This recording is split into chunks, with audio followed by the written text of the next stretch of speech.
Um, I took. Oh, no, you're great. I took over the comments. Um, there's not too many people tuned in, and not too many people commenting, so I'm very grateful for them. And I might have picked a bad time. There could be a lot of other stuff going on, or maybe just people don't like this this kind of thing. But who knows? I just uh, I got to do it anyway. And maybe more people will listen on the playback, and so your comments are on screen, and I read them out. And that's another big reason why I do the lives here, because especially with this, like as you can see, like I don't know this stuff. I didn't pay attention in history class. I think I even dropped history going into what you would call like senior high school. And it's because, as I've mentioned before, I thought that everything that happened before I was born had no bearing on my life and never would.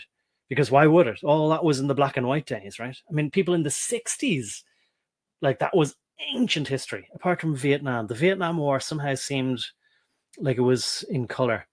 But everything before that, the hippies and that, yeah, kind of, they just seem stupid and old, right? Do you know what I mean? From the 60s. But I was born in living color. And if they were if they were silly and in black and white, if my granny was in black and white and all that, and my parents were born in black and white and then grew up gradually into color, what would any of this in the 1800s have to do with me? Absolutely nothing. So I thought, and I'll say this, I'll take a few moments to say this.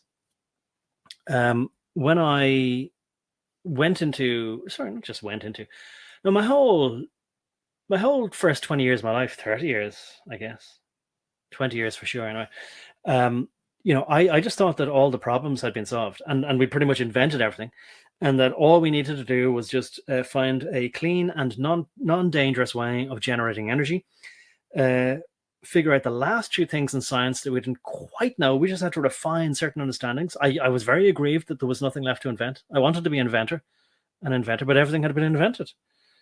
I felt very upset that I wouldn't get to invent all these things because somebody else had beaten me to it, just because they were so basically mean and went ahead and got born before I did. How dare they? Otherwise, I would have invented it all.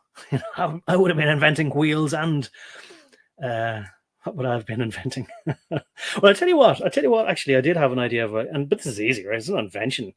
But when we were kids, like just in high school, like they showed us light sensing diodes, and I went, fantastic, right? So you can open or close a circuit based on whether there's light there. And so I sort of said to myself, well, maybe you could invent an automatic. You forget to put on your lights at night. So you could just put an inverse diode on a light sensor, and then anytime that there isn't light, it switches on the circuit, and then that'll switch on your car lights. And I was thinking about that when I was a kid in the 80s. But apparently that was a thing already in luxury cars like Cadillacs in the 80s, or maybe not Cadillacs, but probably if it wasn't Cadillacs, it definitely had been invented, just wasn't mainstream. So even that, and I was thinking of like automatic wipers and things like that. I'm not saying, I'm the only one who thought of that as a kid. Everyone did. But really, now we realize, just like history, people who invent stuff, that gets assigned to people, right? All this stuff was known about. But anyway, what my point was, I thought that there was nothing left to discover, no new countries, but also I was born too early to be able to be like in Star Trek and go throughout space. No new countries to invent, no new land masses. So I just kind of thought history is over. History is over. So we just have to refine whatever is left in engineering, just, make things a bit cheaper and get out any kinks and make them more reliable. And just that's it. Then we just all live happily ever after. But what I didn't realize, I mean, a lot of girls did do psychology and philosophy and this kind of thing. And I thought, yeah, it's just girl stuff, I didn't think there was any need for philosophy because I just figured everyone has already thought of everything, right? There's no ideas you can't think of. We can sit around and philosophize if you like, but it seems very decadent to me. It seems very self-indulgent. I didn't realize that there'd be any need to have to go back to brass tacks on anything to do with the human condition. I thought that we were perfect. We just needed to perfect our engineering and our science. But no, everyone had to go and ruin it. And turn into squabbling children. And now we have to go back and fix the human mind, and then maybe we can go and reinvent technology if everything gets razed to the ground, which, I mean, it's about even money at this stage. So, look, I didn't mean to go off on too much of a tangent there, but If there's a point, my overall point is trying to be that I was ridiculously stupid in thinking that I didn't need to know history. What use is that? Right? It's got no practical application for anything. And same with philosophy, same with psychiatry or any of that sort of stuff, psychology and all that sort of stuff. But I didn't realize they were studying psychology to figure out how to always be one step ahead of us. So how wrong was I? And I guess I'm just trying to correct some of my mistakes as I go along. You know what I mean? And this is part of it. Definitely learning out loud. And if I wouldn't go live, I'd never have made a video like this because I'd always say, "Oh, that's not perfect." And the very silly thing is to make videos and put them out there, trying to give other people the impression that, "Oh, here's all the stuff I know. Get a load of this." You know what I mean? Because I don't.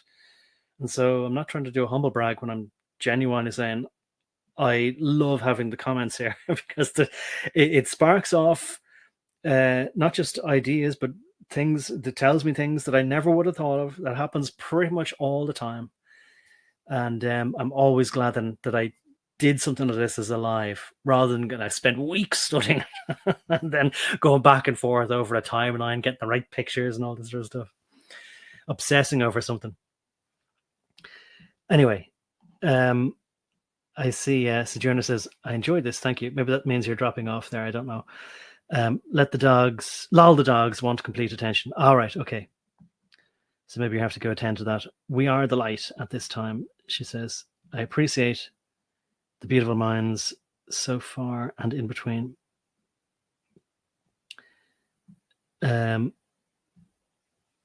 Right, Stephen says, no worries about, to Sojourner, no worries about taking over. The comments make the stream better. Exactly, Will. I'm glad you agree. And Stephen says, I was a history fanatic when I was in school. I was enamored by World War I and World War II through Vietnam. I hated English class, but I couldn't get enough history. I think I just thought that, World War I and World War II was just, boring black and white stuff, as I say. But I was very interested in Vietnam. And I remember myself and my brother decided to buy a whole compendium of magazines every week, and we poured over them and we learned all about everything, all the color photographs. The fact that it was in color, that's what made it seem like it only just happened the other day, or was happening when we were just about being born, or whatever, coming to an end, that kind of thing. So I could relate to that. And I was fascinated with America as well. And the whole thing about GIs, and I have to say there was definitely some unhealthy interest in the weaponry, learning off the statistics and things like that. But anyway, no, I did that already. There's Lily. She says, I'm listening here at work. Good. So that's why she can't comment. She's probably sewing up a hem on some supermodel's dress or something like that. Only one AirPod. The dog ate the other. Oh my God. Wouldn't that be hilarious? If it's Bluetooth and the dog goes around and you can sort of play whatever you like through the dog's stomach or through his mouth if he opens it. Oh God. Imagine the pranks you could do with that. Guten Abend, mein, etc., Guten Abend, mein Kameraden. The frontier now is the mind. Exactly. And regaining it. Excellent phrase there, Lily. That is where the battle is. It's not just a battle for hearts and minds. The battleground is in the minds of people. It literally is taking over the minds of people. It's for all the souls on board. Sojourner says, bless you, brother. Oh, thank you.